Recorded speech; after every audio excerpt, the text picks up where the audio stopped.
بسم اللہ الرحمن الرحیم رب هب لی حکما والحقنی بالصالحین اعوذ باللہ من الشیطان الرجیم بسم اللہ الرحمن الرحیم رب اشرح لی صدری ویسر لی امری واحلل عقدۃ من لسانی یفقہوا قولی۔ السلام علیکم ورحمۃ اللہ وبرکاتہ۔ ناظرین، آج ہم کوشش کریں گے سورہ کہف کو سمجھنے کی، اور اس سلسلے میں میرے ساتھ موجود ہیں رضوان بھائی اور روہیل بھائی۔ السلام علیکم ورحمۃ اللہ۔ اچھا، یہ انتہائی خوبصورت سورت 18 نمبر کی سورہ کہف، جس کو ہم جمعے کے روز اس کی تلاوت بھی کرتے ہیں، اور اس کے اندر جو واقعات ہیں یہ کچھ سپر نیچرل قسم کے واقعات بیان کیے ہیں، اور یہ انسانی ذہن میں یہ ویسے تو سمجھ میں نہیں آتے واقعات۔ اللہ جو چاہے، اللہ ان اللہ علی کل شیء قدیر ہے، وہ جو چاہے کر سکتا ہے۔ تو اللہ نے اپنی قدرت کا نظارہ ہمیں کروایا اس صورت کے اندر۔ تو اس میں سب سے پہلے یہ جو اصحاب کہف کا واقعہ جو ہم پڑھتے ہیں، اب امام نووی نے کہا تھا کہ اس کے اندر کنجیاں ساری دجال کی ساری اسی صورت کے اندر موجود ہیں، تو اس کی پہلی 10 آیات اور آخری 10 آیات ہمیں اس سے بچائیں گی بھی، دجال کا جب فتنہ عروج کے اوپر ہوگا۔ تو اس کے پہلی 10 آیات کے اندر اللہ رب العزت نے اصحاب کہف کا ذکر کیا۔ تو اس سلسلے میں رضوان بھائی آپ روشنی ڈالیں اصحاب کہف کے اوپر کہ یہ کون لوگ تھے، ناظرین کو بتائیں کہ یہ کہاں سے نکلے اور کہاں پہ گئے، ان کا مقصد کیا تھا، اور اس کو اللہ رب العزت نے ہمارے لیے اگزامپل بنایا۔ تو اس سلسلے میں ناظرین جاننا چاہتے ہیں آپ سے۔ جی، بسم اللہ الرحمن الرحیم۔ یہ اصحاب کہف، یہ غار والے مراد ان سے ہے۔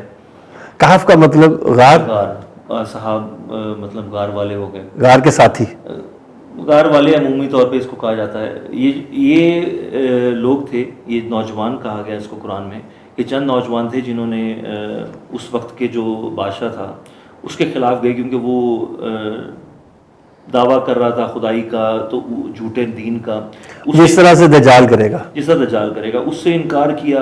بعض تفسیر میں آتا ہے جی اس نے سجدے کا حکم دیا تھا، بعض میں آتا ہے کہ اس نے علیحدہ سے دین اسلام سے ہٹ کے اس نے جیسے دین الہی نہیں اس نے شروع کر دیا تھا اکبر نے۔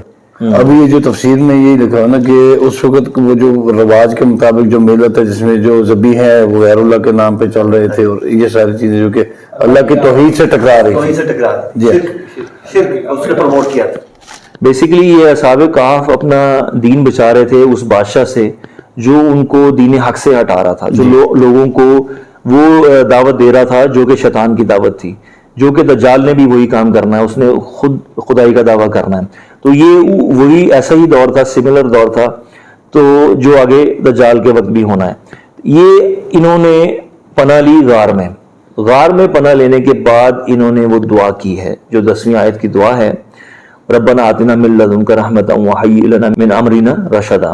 یہ دعا انہوں نے غار میں پناہ لینے کے بعد کی ہے۔ اب یہ جو تعلق ہم نے سمجھنا ہے کہ جو 10 آیتوں کا ذکر ملتا ہے کہ دجال سے بچائیں گی، وہ ہم نے یہ دیکھنا ہے کہ پہلے ہم نے اپنی پناہ کا بندوبست کرنا ہے، جو ہمیں احادیث بتاتی ہے کہ آپ نے پہاڑوں میں جانا ہے، پہاڑوں میں پناہ لینی ہے۔ تو آپ نے پہلے اپنے سیف ہاؤسز، اپنے شیلٹرز آپ نے پہاڑوں میں بنانے ہیں، یا آپ نے کوئی اپنی پناہ گاہیں بنانی ہے۔ وہاں پر پناہ گاہوں میں جانے کے بعد آپ نے ان 10 آیتوں کو پڑھنا ہے، تب فائدہ ہوگا۔ جسٹ لائک اس پہلی 10 آیات میں جیسے اصحاب کہف نے غار میں جانے کے بعد وہ دعا پڑھی ہے، تب اللہ تعالیٰ نے ان کو سلا دیا، 309 سال تک سوئے رہے، اور اللہ تعالیٰ نے ان سے بچا لیا۔ اس پہ انشاءاللہ تعالیٰ ہم مزید ایک ایپیسوڈ کریں گے، بڑی اس میں ڈیٹیل اس میں گفتگو کی ضرورت ہے، وہ انشاءاللہ تعالیٰ ہم آہستہ آہستہ اس کو ایکسپلین کرتے رہیں گے۔ یہ بیسکلی اللہ تعالیٰ نے ان کو ٹائم اینڈ سپیس سے آؤٹ کر دیا، جو زمان و مکان تھا اس دنیا کے زمان و مکان سے، کیونکہ سورج آپ جب آیتیں پڑھیں گے اسے پتہ چلے گا سورج بھی دائیں طرف سے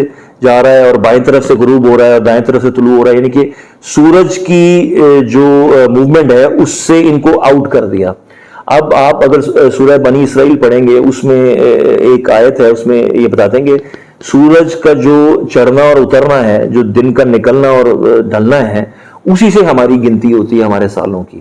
اس کا مطلب ہے کہ ہمارے زمان و مکان کو ہمیں جو ہم پہ جو اثر انداز ہوتا ہے، ہماری ایج بڑھتی ہے، ہماری عمر بڑھتی ہے، ہماری قد بڑھتا ہے، یا ہم بڑھاپے کی طرف ڈھل رہے ہوتے ہیں، یہ سارا کچھ سورج کے ساتھ ہے، اس زمان و مکان کے ساتھ ہے. جب اس زمان و مکان سے آپ ایگزٹ کر جائیں گے یا اللہ تعالیٰ آپ کو ایگزٹ کر دے گا تو آپ پر وہ اس کا وقت اثر نہیں کرے گا. حالانکہ وہ وقت چل رہا ہوگا دنیا میں، لیکن آپ پر وہ وقت اثر نہیں کرے گا. جس طرح یہ ہوا، یہ زمان و مکان سے آؤٹ ہو گئے، یہ اپنے حساب سے ایک دن سوئے رہے، اور یہ اس پہ ہم انشاءاللہ بات کریں گے ڈیٹیل میں. وہ اس میں آتا ہے کہ اس پہ وَضَرَبْنَا عَلَىٰ آذَانِ، ان کے کانوں پر ایسا دھماکے کی کوئی ایسی آواز آئی جو کہ شاید یہ ہو سکتی ہے کہ ٹائم اینڈ اسپیس میں اللہ تعالیٰ نے کوئی ڈینٹ ڈال دیا ہو، اور یہ تھیوریٹیکلی تو پاسبل ہے.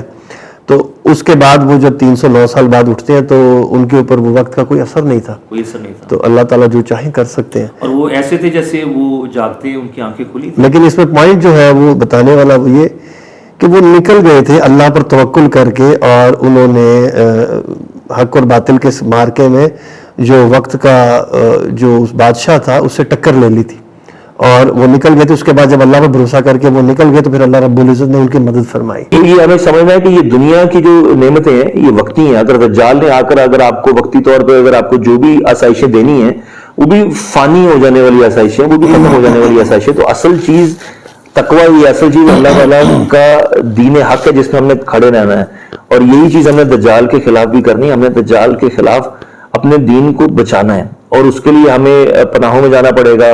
ہمیں پناہوں میں جانے کے بعد اس سورہ کہف کی 10 آیتیں پڑھنی پڑیں گی.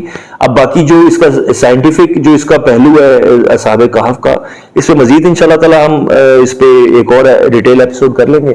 اس کو میرے خیال سے اتنا رکھتے ہیں تاکہ ہم آگے جو اصل جو ٹاپک جس پہ کافی عرصے سے بڑی ڈیٹیل ریسرچ کی ہے روہیل بھائی کے ساتھ بھی، وہ حضرت موسیٰ علیہ السلام کی اور حضرت خضر علیہ السلام کی جو ملاقات ہے. بیسیکلی خضر، ہم اس کو اپنی زبان میں خضر بولتے ہیں، لیکن وہ جو عربک میں ورڈ یوز کیا گیا ہے جو حدیث میں وہ خضر ہے. تو ناظرین اس وقت ہمیں دیں اجازت، تو اس وعدے کے ساتھ کہ انشاءاللہ اس جو اصحاب کہف کا واقعہ اس کو ہم کوشش کریں گے ڈیٹیل ڈسکشن کریں رضوان بھائی کے ساتھ اور روہیل بھائی کے ساتھ نیکسٹ ایپیسوڈ میں.